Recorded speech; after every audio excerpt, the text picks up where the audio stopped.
Is there a change of tradition in France in particular, but maybe across the church in general? I don't think that the bishop arriving to greet the pilgrims is necessarily a sign of a change of wind, perhaps in the church with regard to the traditional mass, for instance. This year, there was a lot of reportage right now going on that Pope Leo has sent a message to the pilgrims. I don't think he did. I quite honestly don't think he did it. Attended the pilgrimage, and he said that they were disappointed that there were so many young people at this. We've not seen any great issues of drama, unlike we saw at this stage of the Francis pontificate. So I think it will be quieter somewhat, but I think also it's quite important for Catholics who are concerned about the integrity of the faith not to lose that dynamism in calling for the Pope to be very clear on instances regarding the faith. By the way, my name is Joe McClane. I host a radio program called A Catholic Take, where we look at the world through a Catholic lens. I'd love for you to hang out with us. If you like it, give it a thumbs up and let us know what you think in the comments below. It's a great article over at lifesitenews.com by our good friend Michael Haynes. Chartres Bishop tells record 20,000 Latin Mass devotees Pope Leo prays for every pilgrim. In fact, it was one of the more beautiful aspects from the reportage is that the bishop greeted the pilgrims as they approached the cathedral. I think that's incredible. I think it's beautiful. And then he said the homily during the traditional Latin Mass inside the cathedral, and basically saying, quote, "We know that Pope Leo prays for every pilgrim to live a personal encounter with Christ." Michael Haynes joins us now to discuss it. Michael, good morning. Thank you for your time. Good morning, Joe. Good to be with you. Praise be to God. Were you on the pilgrimage yourself? No, I wasn't, sadly. Actually, I was utilizing the quite fantastic live stream setup that the organizers had put in place for the masses. That's awesome.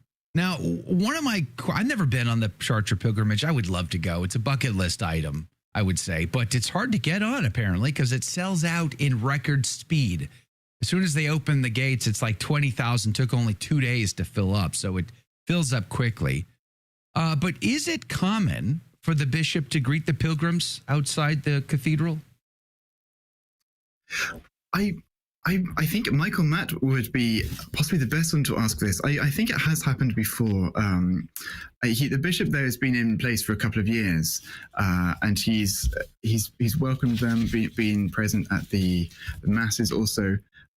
So I don't think that the bishop arriving to greet the pilgrims is necessarily a sign of a change of wind, perhaps in the church with regard to the traditional mass, for instance. But it was a very beautiful aspect to see, and also I think very pastoral in a fitting sense of the word, for the bishop to welcome pilgrims who'd made an especially arduous pilgrimage to come to the beautiful cathedral there. I think you just touched on it. I think this is what a lot of maybe traditional Catholics are talking about today about this is there a change in the wind, so to speak, of tradition in France in particular, but maybe across the church in general? Because there was an article out of the New Daily Compass, I think it was last week, that seemed to suggest that Pope Leo was sending slight, subtle nods to the traditional community in France that has undergone a lot of difficulty under the last pontificate. So, but you're saying you're not reading it that way. I think it could be a little bit early to see anything too definite in terms of how Pope Leo is going to address the question of things like Traditionis Custodes and the traditional mass. It's my belief that he's going to take quite a slow and almost cautious approach to the start of his pontificate. I'm not expecting anything especially noteworthy really until the autumn. I think he's going to take a couple of months, and then maybe even take that quieter period over the summer break where he's going to maybe settle himself. And then perhaps we might see some more noteworthy appointments, maybe some changes of curial heads. And the changing of curial heads will be very important with regards to the traditional mass question, because of course Cardinal Roche is back leading the dicastery for worship, as are all the previous curial heads.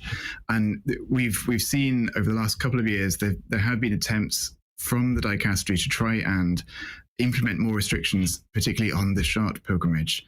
And Cardinal Muller last year had that famous comment that after he'd attended the pilgrimage and celebrated the closing mass for the 2024 edition, he actually went back and was informing some officials in the Vatican about how well attended it was, the vitality of the pilgrimage. And he said that they were disappointed that there were so many young people at this. So obviously there's a lot of work to do in that dicastery to effect a signal change, I think. That's interesting. Let me go back to the bishop in Chartres in his homily and his comments. It's interesting because I was listening to Michael Matt. You mentioned Michael Matt a minute ago.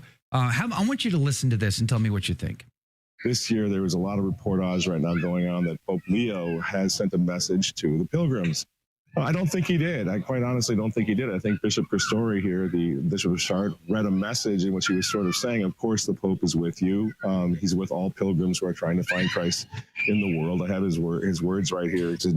So he's thinking that the bishop there made some general comments, sort of a general assumption that, of course, the Pope is praying for you. Of course, the Pope is with you. He's with all pilgrims, but nothing specific from the Vatican would have been sent. Do you think that might be a fair assessment?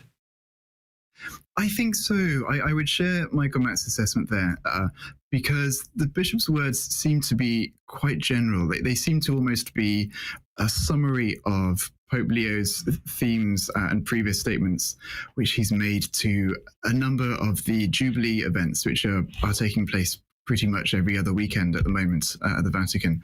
It's the Jubilee year, so a lot of themed events are seeing a lot of pilgrimages take place. So I think, as Michael Matt also mentions in that video, I believe, had there been some specific message to the Chartres pilgrimage itself, then there would have been much more made of that, and the bishop would have most likely had the letter there. He would have perhaps presented it to the organizers. So I think this was just a general showing that the Pope joins Catholic pilgrims around the world in praying for them. And yet, I mean, even when I went through your article, which we're going to link to today, lifesitenews.com, it does seem to me like there was a positive welcoming. There was a great reception. They're treated well. They had a beautiful experience, even though it rained some nights and that might have made sleep hard. But nonetheless, it seems beautiful and positive. I mean, how do we not take that well? Indeed. And I think also the continued strength of this pilgrimage as it goes from record attendance year on year is also a great sign of, even if the bishops are not perhaps necessarily so on board perhaps with the pilgrimage, it's a sign that French young Catholics are very much seeing this as the future of the church. And also the organizers have said that this is not a bunch of pilgrims who are necessarily traditional all their lives. They said they're having requests from priests to join who are very fresh to finding traditional mass. So it's obviously something that's drawing people to it just by nature of the beauty of it in itself, which sure. I think is part of its success. How do you think Pope Leo's doing on the whole? Since, I mean, he's only been in the chair for a little over a month, but not by much, right? So I was just in Rome. I sat there with Bishop Strickland. We had a great interview while we waited for the audience to start. Packed house. I mean, thousands and thousands and thousands of people.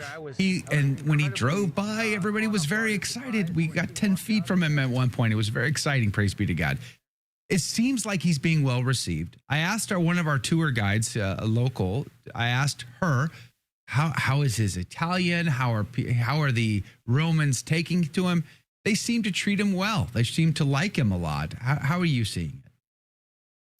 I think I'd echo that. There's always a very natural excitement with particularly those in Rome to see the new Pope, because he's theirs in the sense that he's not for those who are outside Rome. The Romans will have the chance to see him day in and day out, so they feel that particular affinity.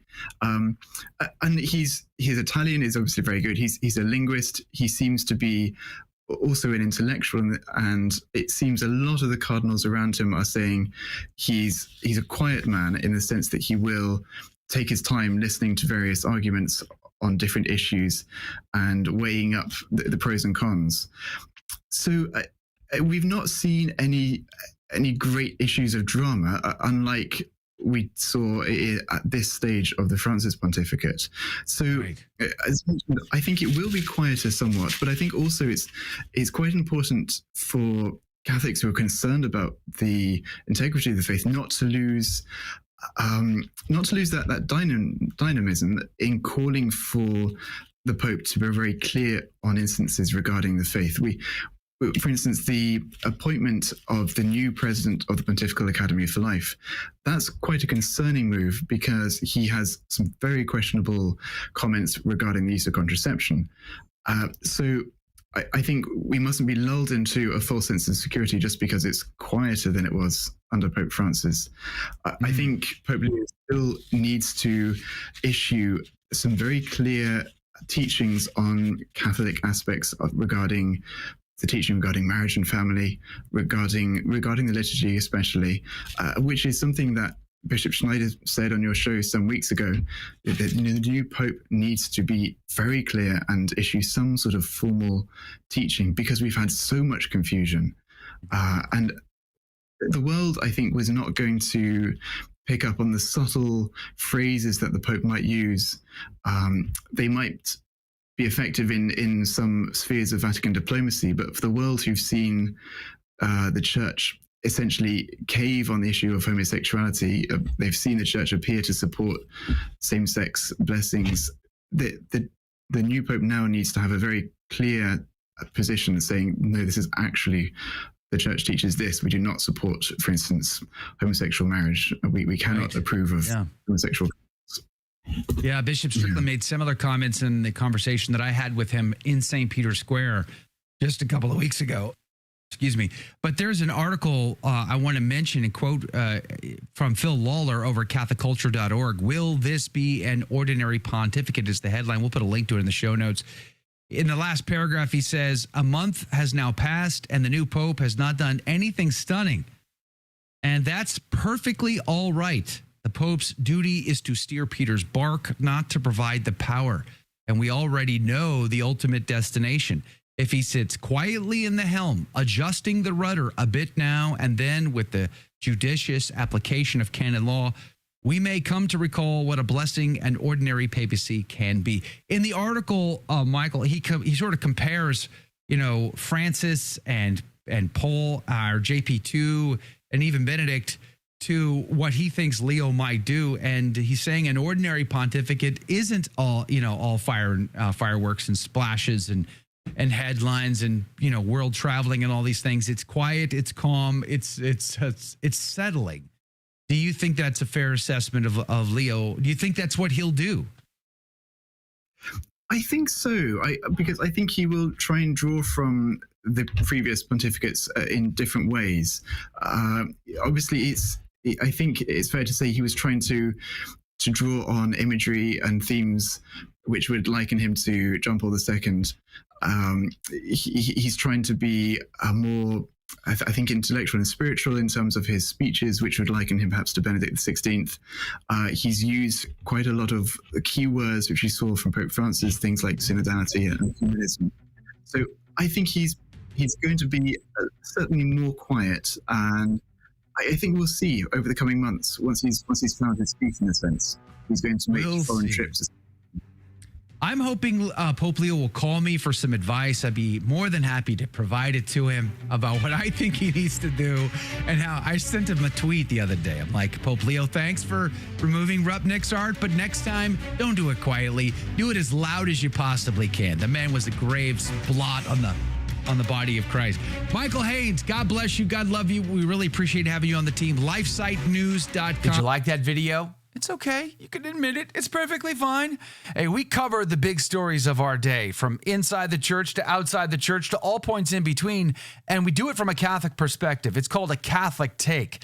It's a radio program Monday through Friday. We live stream it right here on this channel, by the way, so make sure to subscribe, like, and share. We would be very grateful to you. And don't forget, you're going to want to watch this video right here because you don't want to miss anything.